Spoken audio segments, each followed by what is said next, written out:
सामना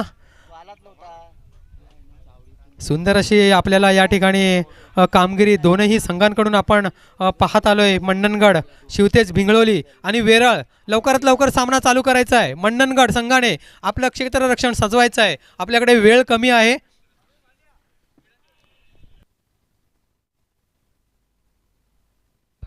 पाच चेंडू आणि 2 षटका।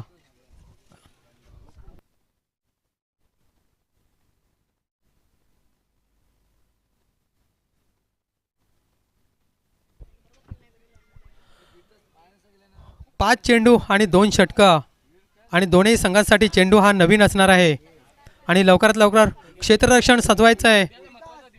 चला सामन्याकडे वळूया। सलामीचे फलंदाज भावेश आणि नॉन स्ट्राईकला आहेत राकेश।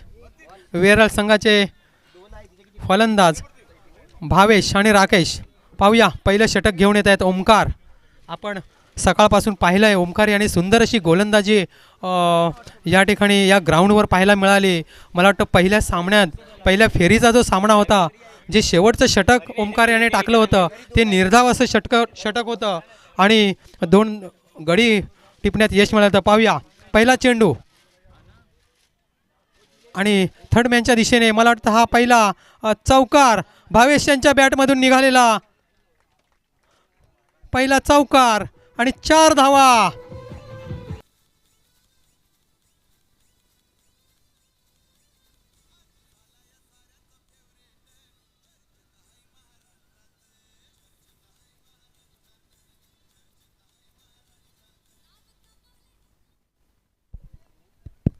चला झालाय सगळ्यांचा फेवरेट। बघूया आपण आता या सामन्यात कोण फेवरेट होतोय, वेरळ संघाचा खेळाडू होतोय की शिवतेज भिंगळोली संघाचा खेळाडू होतोय। पाहूया ओमकार स्ट्राईकला आहेत भावेश। पाहूया सुंदर असा चेंडू, मला वाटतं खूपच यष्टीच्या बाहेरचा चेंडू आणि पंचांचा वाईट बॉलचा इशारा। एक अतिरिक्त धाव आणि या एका धावेबरोबर धावांची गती वाढते। धावसंख्या होते ती 5 धावा। पुढील चेंडू ओमकार यांच्याकडून भावेश यांच्यासाठी। पाहूया पुढचा चेंडू आणि स्लोअर 1 चेंडू खेळवला, चेंडू काही समजला नाही आणि निर्धाव असा चेंडू ओमकार यांच्याकडून आपल्याला पाहायला मिळाला। धावांची गती स्थिरावते। मला वाटतं दुपारच्या नंतर आपण पाहिलं असेल बरेचसे सामने झाले, परंतु चौकार षटकारांची आतषबाजी ही कुठल्याही संघाकडून आपल्याला पाहायला मिळाली नाही। एक धाव पूर्ण करण्यात यश आणि दुसरी धाव घेण्याचा प्रयत्न। 2 धावा आणि या 2 धावा याचबरोबर धावांची गती वाढते। धावसंख्या होते ती 7 धावा।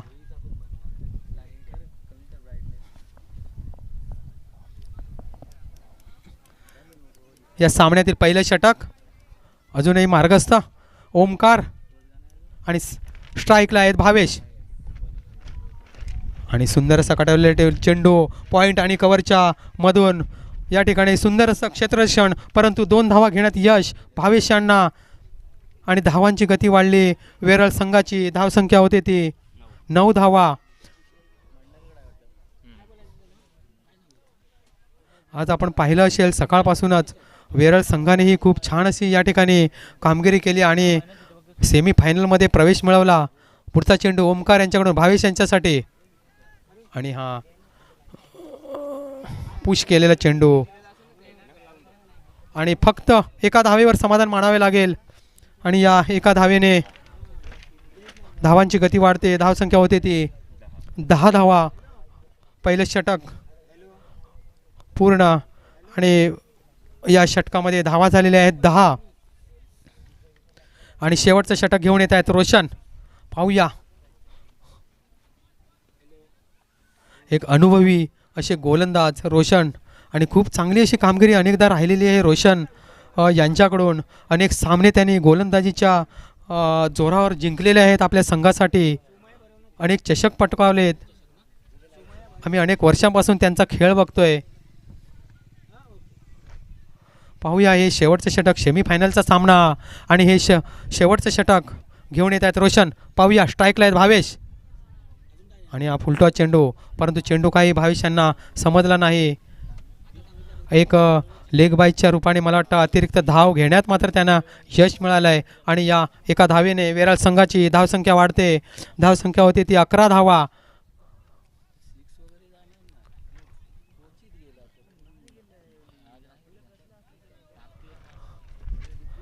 बघा आजचं ढगाळ वातावरण आणि विरुद्ध दिशेला हवा असल्यामुळे षटकार आणि चौकार हे थांबलेले आहेत.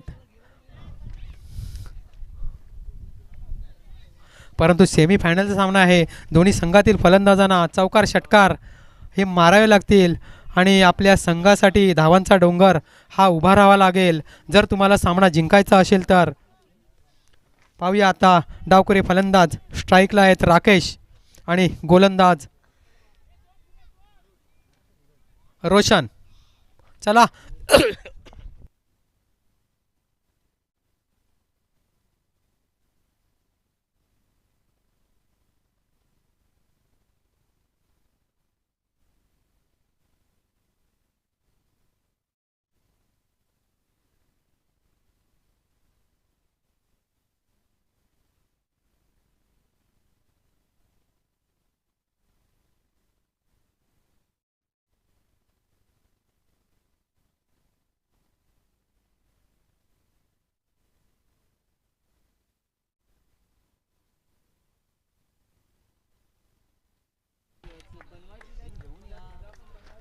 चला निर्धाव चेंडू.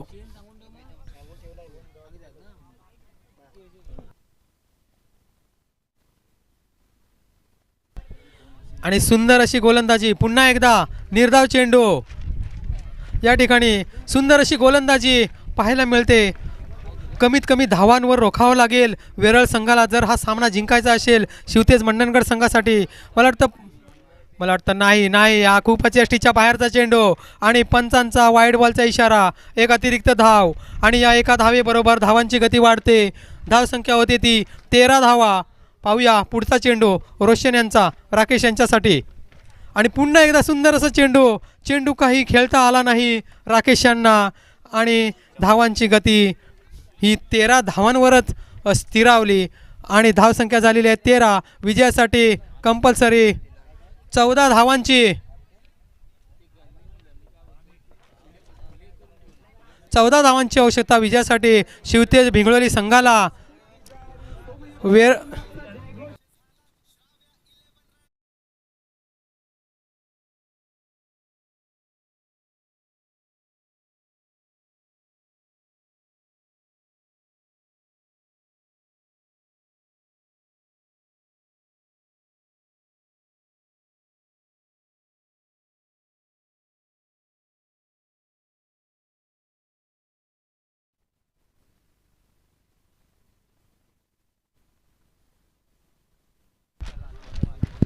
चला लवकरात लवकर क्षेत्ररक्षण सजवायचं आहे वेरळ संघाने.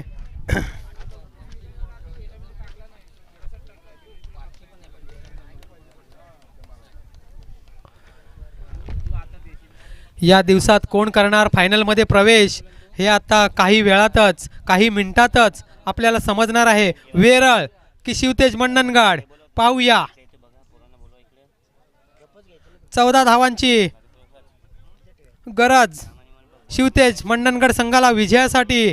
कंपल्सरी 14 धावा. वेरळ संघाने प्रथम फलंदाजी करताना 13 धावा पटकावलेल्या आहेत आणि शिवतेज मंडणगड पिंगळोली संघाला कंपल्सरी 14 धावांची गरज. या ठिकाणी पाहूया सलामीचे फलंदाज परम आणि रोशन आणि गोलंदाजीसाठी आहेत अंकुश. पहिले षटक घेऊन येत आहेत वेरळ संघाकडून अंकुश. आणि स्ट्राईकला आहेत रोशन आणि नॉन स्ट्राईकला आहेत परम.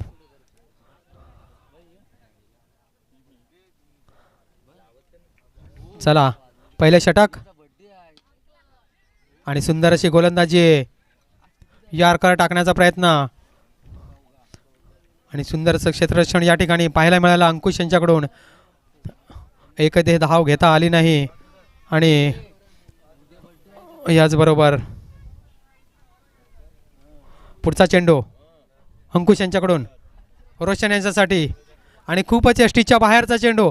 पंचांचा वाईट बॉलचा इशारा. एक अतिरिक्त धाव आणि मंडणगड संघाचं खातं उघडतंय. एक धाव आणि आज जो सामना विजयी होईल तो फायनलमध्ये प्रवेश करणार. पाहूया पुढचा चेंडू अंकुश यांचा रोशन यांच्यासाठी आणि सुंदर असा कटवला चेंडू पॉईंटच्या दिशेने आणि मला वाटतं पॉईंट आणि कव्हरच्या मधून निघालेला हा चौकार.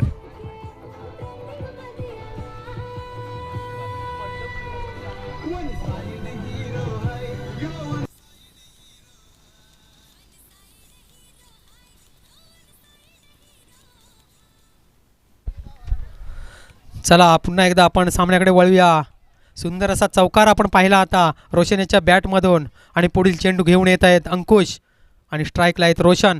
पाहूया पुढचा चेंडू आणि पुन्हा एकदा पॉईंटवर खेळलेला चेंडू. पाहूया झेल होतोय का, परंतु नाही. पुन्हा एकदा चौकार.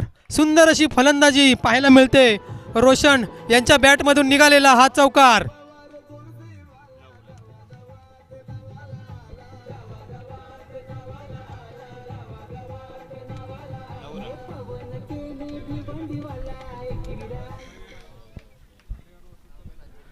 दुसरा चौकार. एकूण धाव संख्या झालेली आहे मंडणगड भिंगळोली संघाची 9 धावा आणि पुढील चेंडू अंकुश यांच्याकडून रोशन यांच्यासाठी. सुंदर असा तडकावलेला चेंडू लॉंगनच्या दिशेने. पाहूया झेल होतोय का आणि सुंदर असा झेल या ठिकाणी गमावलेला आहे आणि 4 धावा आणि जवळजवळ सामना हा भिंगळोली संघाने आपल्या जवळजवळ खिशात घातलेला आहे. पाहूया आणि अक्षरशः पंच यांनी डोक्याला हात लावला. असं कसं झालं आणि लगातार 3 चौकार रोशन यांच्या बॅटमधून. एका धावेची गरज भिंगळोली.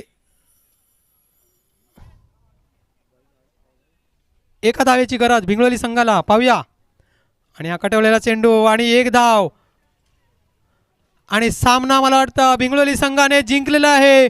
आणि विकेटवर कोणी